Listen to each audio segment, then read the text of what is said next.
everybody, welcome back. Today we are working on doing the piston ring, making sure the gaps are correct and installing those onto the pistons, and be installing the pistons and torquing them down to spec, and then moving on with the build.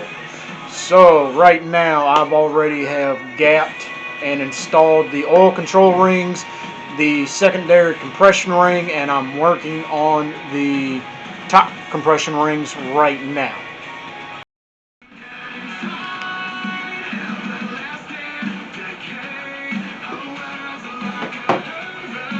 Alright everybody, right now we are working on cylinder 2's top compression ring. I got it down there. It says to have it roughly about 5/8 from the bottom of the cylinder. I already got it somewhat to that point to make sure that the gap is going to be correct.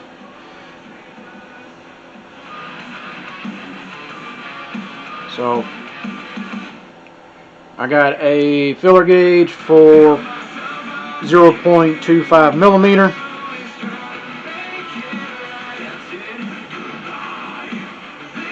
Check the gap there.